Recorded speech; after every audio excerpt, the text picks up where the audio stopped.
everyone, welcome to crack competition. How are you guys? I hope you all are good. So guys, RRB PO prelims का second shift में आज मेरा exam over हो गया है. सो मैं जस्ट अभी पहुंची थी और आते ही मैं ये शूट कर रही हूँ. एक्चुअली बहुत दूर का सफ़र हो जाता है मेरे लिए. सो तबीयत मेरी थोड़ी सी ठीक नहीं है, बट बता रही हूँ मैं क्या क्या आया है. Let's get started. Okay so guys पहले मैं रीजनिंग का बताती हूँ. 40 क्वेश्चंस गिवन थे. सो मेरी शिफ्ट 10:15 की थी. सो 11:15 पे मेरा एग्ज़ाम स्टार्ट हो गया था. ओके सो रीजनिंग में गाइज 3 क्वेश्चन सी लॉग्स के देखने को मिले थे. ये इजी थे, नॉर्मल जो अपनों को मॉक टेस्ट में मिल जाते हैं वही. डायरेक्शन के 3 या 4 क्वेश्चन थे, मुझे पर्टिकुलर याद नहीं है, बट ये भी ठीक था. एक में डाउट हो रहा था, थोड़ा सा अलग लग रहा था, बट वो करेक्ट ही था. ओके किसी को याद हो आंसर तो मुझे बताना कमेंट में. एंड इन इक्वालिटी के 3 to 4 क्वेश्चन थे, ये ईजी वाले थे, वही कॉमर्स वाले जो रहते हैं ना मॉक टेस्ट में, वही वाले थे.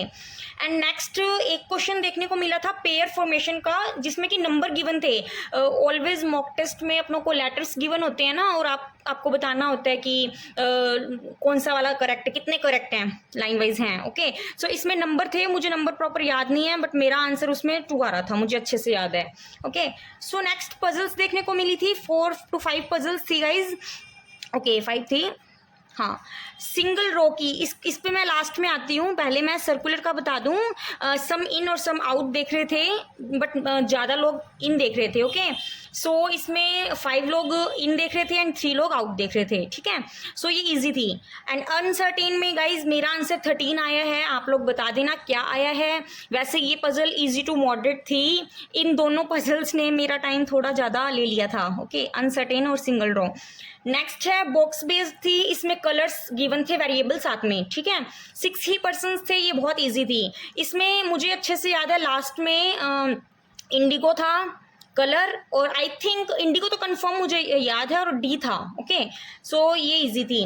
नेक्स्ट पोस्ट बेस्ड थी, वही जो अपने मॉक टेस्ट में रहती है, क्लर्क है, कोई कुछ है पीओ वगैरह, तो ये भी इजी थी नो डाउट. ठीक है, अब जो ये 2 पजल्स हैं ना, इनमें क्या हुआ, ये मैंने बाकी सब कर लिया था, लेकिन जब मैंने इन दोनों पजल्स को स्टार्टिंग में बनाया, पहले सिंगल रो की बात करती हूँ, मैंने एक्चुअली वहाँ पे स्किप कर दिया कि 10 मेंबर्स थे. मैं उनको अनसर्टेन लेके चल रही थी, और वो मुझसे 2 बार 3 बार करने के बाद भी नहीं बनी, तो मैंने उसको एक बार स्किप किया. ओके फिर मैं जब लास्ट में अनसर्टेन, इन सबको करने के बाद अनसर्टेन पे गई, तो मुझे पता लगा कि मैंने 2 बार में अनसर्टेन कैसे देख ली, यानी कि उस कुछ गड़बड़ है.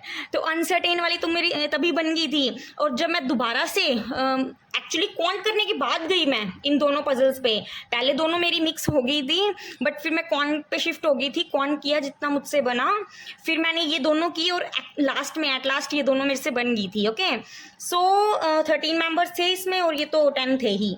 एक 3 क्वेश्चंस का ये कंपैरिजन वाला रहता है ना, ABCDE का, ये वो क्वेश्चन आया था. अब इसमें 3 क्वेश्चंस आए थे गाइज, और मुझे आंसर 2 के याद हैं. आप लोग बताना कि यही आंसर आ रहे थे या नहीं थे. पता नहीं डी की वैल्यू थी या किसकी, बट एक आंसर 131 आ रहा था, और एक लास्ट में 162 और 163, या फिर 161 या 162 को ऐड करने पे आंसर था, वो था. अब यही थे या कुछ और था, मुझसे मिस्टेक होगी. रीज़न ये कि लास्ट के 1 से 1.25 मिनट लास्ट का बचा था, जिसमें मैंने ये तीनों क्वेश्चन निपटाए. ओके और मैंने रीजनिंग में 38 क्वेश्चन अटैम्प्ट किए हैं गाइज आउट ऑफ 40.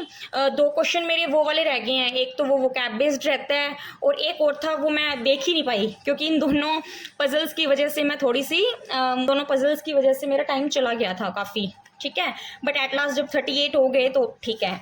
अब कौन की टर्न है गाइज. कौन तो भाई मॉडरेट टू हाई था. ठीक है,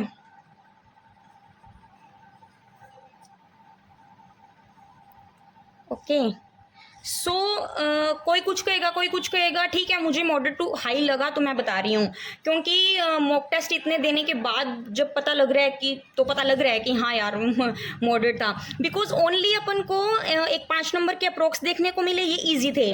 और मिसिंग भी कोई इजी नहीं आई थी, मिसिंग जरूर आई थी लेकिन इजी नहीं थी. इसके 6 में मुझे लग रहा है 6 थे, हो सकता है 5 ही हों, बट 6 ही याद आ रहे हैं. सबके सब मॉडरेट थे, किसी में नॉर्मल वाला तो किसी में भी नहीं था कि यार सिंगल अपना डिफरेंस लो और आंसर आ जाएगा। नहीं, थोड़ा सा मतलब सोचने वाली बात थी। 30 to 40 सेकेंड्स लेने थे इसने, हो सकता है इससे ज़्यादा, तो बट मैंने ये सारे कर दिए, ये हो गए, बट इन्होंने भी बहुत टाइम लिया। नेक्स्ट मैं पहले डीआई की बात करती हूँ। एक आया था डबल पाई चार्ट का, जिसमें कॉफ़ी के ब्रांड गिवन थे, एक ये थे गिवन, 2 दिए हुए थे पाई चार्ट। इसमें फर्स्ट में टोटल गिवन था अपनों को 3500, सेकंड में टोटल गिवन था 2000। एक अमेरिका प्लस रोस्टा था, एक में सिंगल अमेरिका था, और यहाँ पे परसेंटेज गिवन थे ABCDE के, ABCDE। इसके 5 क्वेश्चन ही थे, और 3 क्वेश्चन इसके इजी आए थे एंड 2 क्वेश्चन मॉडरेट थे। ठीक है, ये मैंने सारे के सारे बना दिए। ओके, नेक्स्ट पजल थी, सॉरी डीआई था टेबल बेस्ड, ये इजी था। इसमें टोटल गिवन थे और परसेंटेज जो कि सोल्ड हो चुके हैं, जो भी प्रोडक्ट्स थे वो सोल्ड हो चुके हैं, अपनों को अनसोल्ड निकालने थे। ये इजी था, लेकिन इसमें 6 क्वेश्चन थे। आई थिंक इसमें 2 क्वेश्चन काफ़ी मॉडरेट लगे मुझे, और मेरे आंसर में थोड़ा मिस्टेक लग रही थी मुझे, तो मैंने इसको स्किप करना ही बेहतर समझा, क्योंकि टाइम बहुत कम था। तो इसके मैंने 4 क्वेश्चन बनाए हैं। ओके, बाकी एक 3 नंबर का केसलेट था, इसको मैं देख नहीं पाई, बस मुझे इतना जरूर पता है कि केसलेट आई थी, बट मैं इसको कर नहीं पाई क्योंकि मैंने इस सारा टाइम इनमें दे दिया। और अर्थमेटिक भी गाइज, बाकी के जो 12 और 13 क्वेश्चन बचे होंगे वो अर्थमेटिक के थे, मैंने वो भी नहीं किए। तो क्वांट में गाइज मैंने 20 क्वेश्चन किए हैं आउट ऑफ 40, एंड रीजनिंग में मैंने 38 किए हैं आउट ऑफ 40। सो टोटल मैंने किए हैं 58। ओके, आप लोग बताना इसी शिफ्ट में था आपका, तो यही सब था। और जो भी मैंने पूछा है, जो भी मेरे डाउट्स हैं वो बताना, और कुछ भी पूछना हो तो पूछ लेना। Thanks for watching, bye.